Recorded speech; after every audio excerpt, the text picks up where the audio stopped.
Sydney house prices are tumbling faster than during the recession of the early 90s. The country's biggest property market has led a fifth straight month of national price falls. Buyers are very much in the driver's seat as nervous sellers discount asking prices to meet the falling market. All this as the RBA prepares to pull the trigger on another rate rise, as Emilia Terzon reports.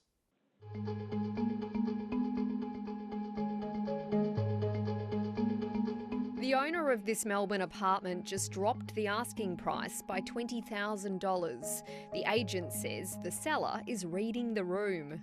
He's probably one of the most rational vendors I have at the moment, where he's accepted that the market has changed, buyers are getting really anxious. Interest rate hikes are restricting how much people can borrow, and it's unclear how high the cash rate will go. Katrina and Min Lee aren't sure whether to buy now or hold off. Because the market is very uncertain at the moment, and there might be a crash. I think a lot of people are waiting and seeing, but I think for the right property we would just make a decision. Prices fell in every capital city bar Darwin in September, with Sydney, Brisbane and Canberra leading the falls. Properties are also declining in regional Australia. Nationally, prices are down 1.4% for the month and 5.5% off the pandemic boom, taking the median price to just over $730,000.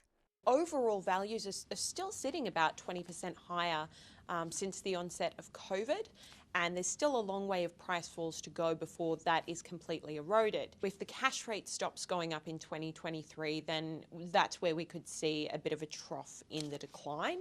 Prices have been dropping for 5 months, but now at a slower pace. We don't know if it's a plateau or the calm before the storm. It's actually a bit of a wait and see. On the one hand, you've got extremely low levels of vendor activity. Sellers aren't really selling right now unless they have to, and that's helping to potentially insulate the decline. Data from the Australian Bureau of Statistics shows the number of home loans being taken out is also dropping, leaving broker Ali Kaza with little work. First-time buyers, they still want to buy a property, and when we do the servicing, it's significantly lower than what we have done 6 months ago. They're hoping for a crash because their servicing is not matching the house they want to buy. Agent Emily Sayers is expecting the market to stabilise. Will it crash? I don't know. They said that when COVID hit and it didn't crash. It was the opposite. Property prices are expected to come down even further as the Reserve Bank continues to hike the cash rate. And it's not just property prices that are going down, rents are going up. And that is hitting people like Neha Dahia. I'm renting across the road and the rents are going up $100 a week.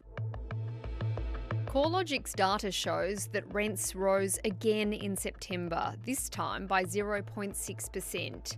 City apartments like the one that Neha lives in are going up the fastest. They were willing to negotiate to bring it to $60 per week, but that is still a big hike. The boss of an affordable housing provider says the rental market is in crisis. We're seeing stress across the board. We're seeing older people who are living in the private market who are applying for affordable housing because they're paying up to 60% of their income on rent.